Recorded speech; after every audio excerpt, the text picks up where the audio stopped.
2 விஷயம் நான் இன்னைக்கு சொல்ல போறேன். ஒன்று வந்து சிப்பிங். சின்னதாக வந்து பல்ல வந்து சிப் ஆஃப் ஆயிருக்கும் ஃப்ரண்ட் டீத்ல. ஸோ ரொம்ப மைன்யூட்டாக தான் இருக்கும். ஸோ இதை உத்து பார்த்தா தான் தெரியும். இது வந்து இனாமல் சிப்பிங்லேயே வந்து ஸ்டாப் ஆகி இருந்தது அப்படின்னா வந்து பெருசாக உங்களுக்கு எதுவும் அஃபெக்ட் பண்ணாது.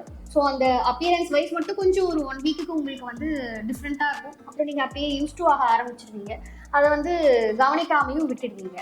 பட் என்ன அப்படின்னா இதை வந்து சரி பண்ணலாம். நீங்கள் என்ன மைண்ட் செட்டோட இருப்பீங்க அப்படின்னா இதை வந்து ஒரு பெரிய ப்ரொசீஜரா, இதை வந்து நம்ம ஹாஸ்பிட்டல்லாம் போய் இதை நம்ம சரி பண்ணணுமா, போகட்டும் அப்படின்னு சொல்லி நீங்கள் வந்து விட்டுருவீங்க. பட் இதை வந்து ரொம்ப சிம்பிள் ப்ரொசீஜர் மூலயமா சரி பண்ணலாம்.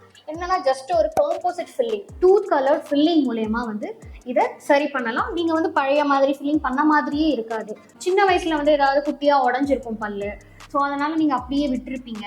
ஸோ அது உங்களுக்கு சிரிக்கும் போது அந்த ஸ்மைல் வந்து கொஞ்சம் டிஃப்ரெண்ட்டாக தான் இருக்கும். ஸோ நீங்கள் அப்படியே நீங்கள் பழகிட்டீங்க அப்படின்னா அதை வந்து மாற்றுறது கஷ்டம் தான். இந்த வீடியோ பார்த்துட்டு நீங்கள் உங்கள் ஃப்ரெண்ட்ஸ்க்கு ரெக்கமெண்ட் பண்ணுங்கள். யாருக்காச்சும் இந்த மாதிரி சிப்பிங் இருந்தது அப்படின்னா ஃபில்லிங் பண்ணி சரி பண்ணிக்கலாம். கொஞ்சம் பெருசாக உடஞ்சிருக்கு, பல்ல வந்து இனாமல் டென்டன் அந்த மாதிரி இன்வால்வ் ஆகிருக்கு அப்படின்னாலுமே, அவங்களுக்கு பெயின் இல்லை சென்சிட்டிவிட்டி அந்த மாதிரி எதுவும் இல்லைனாலுமே இந்த tooth colour filling, composite filling பண்ணியே நம்ம அதை வந்து சரி பண்ணலாம். பட் பெர்மனெண்ட்டாக வந்து எனக்கு ஒரு சொல்யூஷன் வேணும் அப்படின்னு நினைக்கிறவங்க செராமிக் வெனியரிங் அந்த மாதிரி பண்ணியும் வந்து சரி பண்ண முடியும். ஸோ இது வந்து ரூட் கெனால் ட்ரீட்மெண்ட், க்ரவுன் இந்த மாதிரி எல்லாம் வந்து தேவை இருக்காது இந்த மைன்யூட் சிப்பிங்க்கு எல்லாம் வந்து.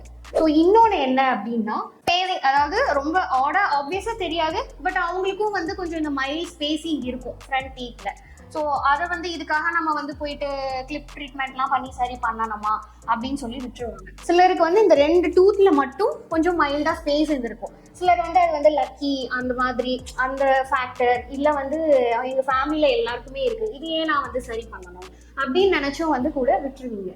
பட் இது எதனால அப்படின்னா மோஸ்ட்லி வந்து ஹை ஃப்ரீனல் அட்டாச்மெண்ட், இந்த லிப்புக்கும் கம்ஸுக்கும் வந்து இடையில இருக்க ஒரு கனெக்டிங் டிஷ்யூ அது வந்து கொஞ்சம் திக்காக இருக்குது, அது வந்து புல் பண்ணுது அப்படின்னும் போது உங்களுக்கு இந்த மாதிரி ஸ்பேசிங் வரலாம். ஸோ இது மைல்டான ஸ்பேசிங்கை வந்து இதையுமே வந்து நம்ம இந்த ஜஸ்ட் இந்த காம்போசிட் ஃபில்லிங் அதை வச்சு கூட நம்ம வந்து சரி பண்ண முடியும். இந்த ஸ்பேஸ்லாம் வந்து கொஞ்சம் பெருசாக இருக்குது அப்படின்னும் போது ஆர்த்தோடான்டிக் ட்ரீட்மெண்ட் இல்லை அலைனஸ் அந்த மாதிரியும் பண்ணி வந்து நம்ம சரி பண்ணலாம். பட் இதுக்கு ரூட் காஸ் என்னன்னா இந்த ஹை ஃப்ரீனல் அட்டாச்மெண்ட் தான். எண்ட் ஆஃப் த ட்ரீட்மெண்ட்ல வந்து இந்த ஒரு மைனர் சர்ஜிக்கல் ப்ரொசீஜர் மூலயமா அந்த தின் ஃப்ரீனம் இருக்கு இல்லையா, ஜஸ்ட் அதை வந்து ரிலீஃப் மட்டும் பண்ணி விட்டுருவாங்க. ஏன்னா இது திரும்ப திரும்ப இந்த ஸ்பேசிங் வந்து உங்களுக்கு வராமல் இருக்கணுங்கிறதுக்காக. ஸோ இதெல்லாம் நீங்கள் மைண்டில் வச்சுக்கோங்க.